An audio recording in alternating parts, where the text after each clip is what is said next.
Welcome to Association Rockstars, where we usually hear about the journey and insights of amazing association executives and partners who build the association industry of tomorrow.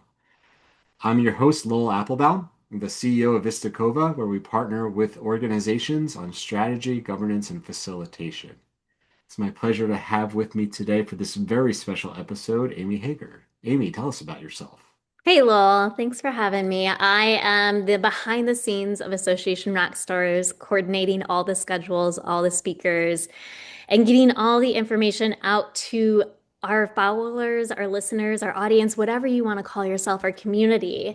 And when I'm not helping out with Association Rockstars, I am a communications expert, really focusing on messaging and positioning for mission-driven organizations. And Lowell's got a special announcement for today's episode.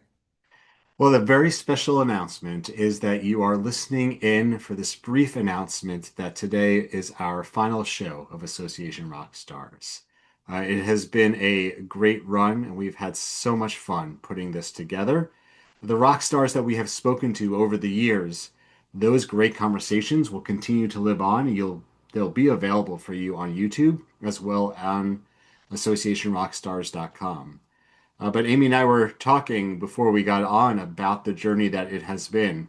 And over the course of since 2020, we've done over 70 shows. We've had over 80 guests. Our very first one, Michelle Mills Clement, back in May of 2020. And although that was right near the beginning of the pandemic, how did this all begin in March, Amy, of that year? Yeah, just a little bit before even March of that year, Lowell and I had wanted to find a way to bring the community together and to really highlight the voices of CEOs and execs out there that maybe don't have a stage that they're on yet. And so I think we originally started to talk about this idea at the end of 2019, early 2020. But I remember we met in Old Town Alexandria outside of DC. It was March 4th. It was a Wednesday.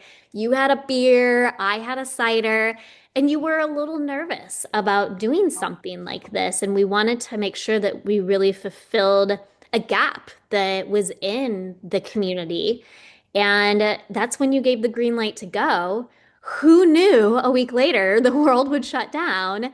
And I think that timing is everything. And this was something that was so desperately needed.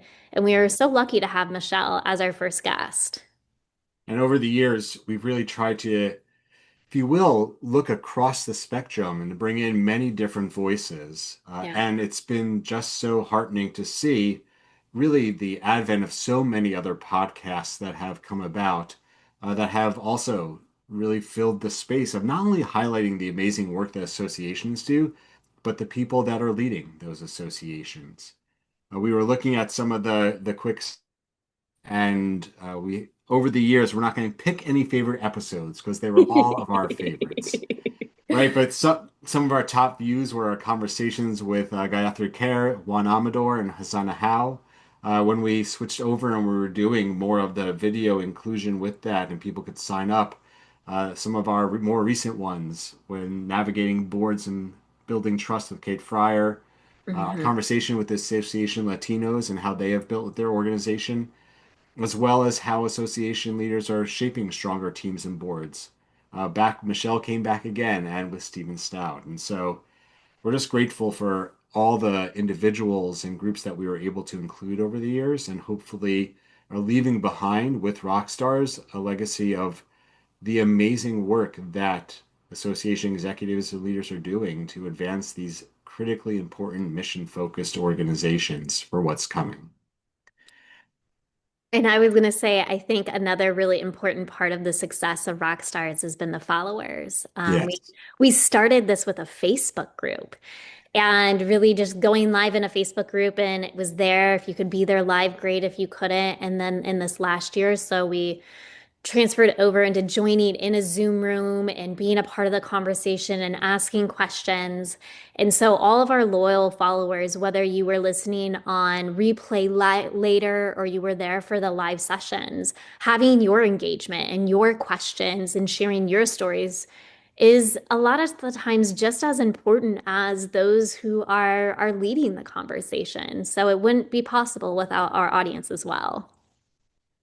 And I will just say a heartfelt thank you that none of this would have been possible without Amy. She was with me from day one on this journey, and it's been a fun one to go through together. And truly, if you're looking for a strong voice to help your own voice and that of your organization to sound much better, more intelligent, and more articulate than you ever hoped you could be, Amy's an amazing person that you should talk to. Thanks for the plug, Lowell. I'll take that. I just want to acknowledge one or two things. The first is that the idea for this, even before I spoke to Amy, way back when, one of my first association experiences was association chat with Kiki the Italian. Yes. And that has been formative in my career. And so Kiki is someone to, if you want a good pathway to talk to her on how to create voice. And some of the podcasts that I'm still listening to, I think, have filled this space well. Associations Thrive with Joanna Pineda is amazing. Some of the Mm, state societies are doing amazing work. Both the Texas Society of Association Executives, Better by Associations, the Ohio Society of Association Professionals with their Observations podcast, and of course ASAE's Associations Now.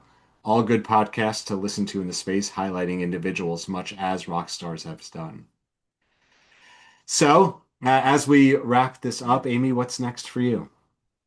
I'm excited for another year of traveling around the country, speaking at different state association conferences, and really honing in on positioning, especially when it comes to membership sales, working with different groups to do marketing communications audits. And, for you all that may have a for-profit business, I also am a partner at the Joyful Business Revolution. So we really work with those mission-driven for-profit businesses too. So what about you, Lowell? I know you're not going away completely from the podcast scene.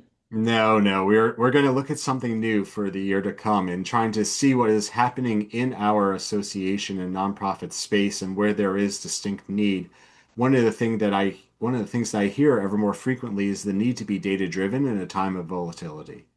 And Mm, what has always impressed me is the quality of research and the quantity of research, frankly, that continues to enter our space. But in this noisy world, it's hard to keep track of it all, to remember what has been produced. So, starting in January, there'll be a new podcast, the Association Evidence Project, that's going to be focused on highlighting those pieces of research as well as the researchers that are trying to strengthen the work that associations do to advance mission. And so I'm really mm. looking forward to those conversations.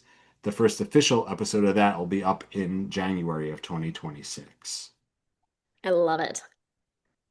With that, it's been a journey. Thank you for being along for the journey, each and every one of you. We hope that you have found along the way inspiration, wisdom, as we certainly have had, and that you, within yourself, you have found your own superpowers that you're able to leverage and elevate every day as you help to advance association missions.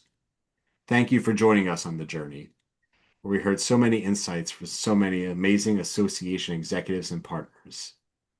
Thank you, thank you, thank you, and Association Rock On.